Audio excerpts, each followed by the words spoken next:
తొలి బహుజన విప్లవ వీరుడు సర్దార్ సర్వాయి పాపన్న. సర్దార్ సర్వాయి పాపన్న చేతిలో ఉన్నది గద్దన పావురమా అనే అంశాన్ని ప్రముఖ సామాజిక విశ్లేషకులు శీలం భద్రయ్య గారు సమగ్రంగా దీనిపై వివరణ ఇవ్వడం జరిగింది. మొఘల్ అధికారాన్ని ధిక్కరించిన వేటడేగ సర్దార్ సర్వాయి పాపన్న గౌడు విగ్రహాల చేతిలో ఉండేది పాల్కన్ అంటే వేటడేగ. వేటడేగను సామాన్యుడి భాషలో శాలువా అని కూడా అంటారు. ఇది తెలియక అక్కడక్కడ దానిని గదగానో పావురంగానో చిత్రీకరిస్తున్నారు. సర్వాయి పాపన్న చేతిలో ఉండే పక్షి పాల్కన్. ఈ చిహ్నం వెనక గొప్ప చరిత్ర ఉంది. దీనిని అర్థం చేసుకోలేకపోతే సర్దార్ సర్వాయి పాపన్న గౌడు వారసులుగా మనం చరిత్రను వక్రీకరించినట్టు అవుతుంది. చరిత్ర అంటే యుద్ధాల సమాహారం. పూర్వకాలంలో సిద్ధాంతాల కంటే బలానికే ఎక్కువ ప్రాధాన్యత ఉండేది. అలాంటి సమయంలో కూడా సిద్ధాంతాన్ని ఏర్పాటు చేసుకుని బహుజన బంధు సమూహంతో అధికారాన్ని చేజిక్కించుకోవాలని ప్రయత్నం చేసిన చారిత్రక మహోన్నత పురుషుడు సర్దార్ సర్వాయి పాపన్న గౌడ్. భారతదేశానికి జాతీయ పతాకం, జాతీయ పక్షి, జాతీయ జంతువు ఉన్నట్టుగానే సార్వభౌమాధికారాన్ని తెలియజేయడానికి మొఘలుల కాలంలో కూడా ఈ ఆనవాయితీ కనిపించింది. తెలంగాణ వీరయోధుడు సర్దార్ సర్వాయి పాపన్న గౌడ్ విగ్రహాలను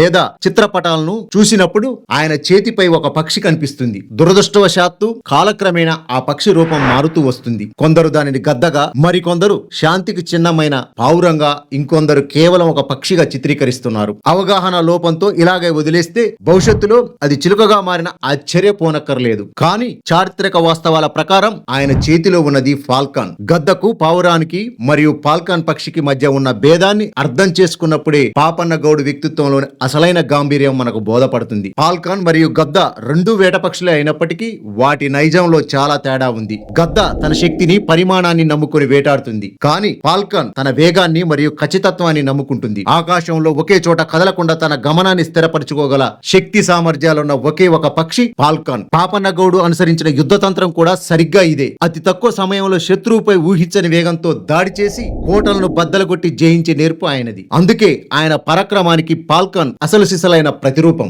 అలాంటిది నేడు అక్కడక్కడ ఆయన చేతిలో పావురం పెట్టడం అత్యంత శోచనీయం. ఆయన వారసులుగా తెలుసుకోవాల్సిన అవసరం నేటి బహుజనులకు ఎంతైనా ఉన్నది. నెహ్రూ చేతిలో శాంతి కపోతం కనిపిస్తుంది. పాపన్న గౌడు శాంతి కాముకుడే కావచ్చు, కానీ ఆయన ఒక సామాజిక విప్లవకారుడు, అభ్యుదయవాది, ప్రజాస్వామ్యవాది. పౌరులలో ప్రతి ఒక్కరికి రాజ్యాన్ని పరిపాలించగలిగే అధికారం కలిగి ఉండాలని కోరుకునే వ్యక్తి. రాజ్యాధికారం కోసం నిరంతరం పోరాడిన పోరాట యోధుడు.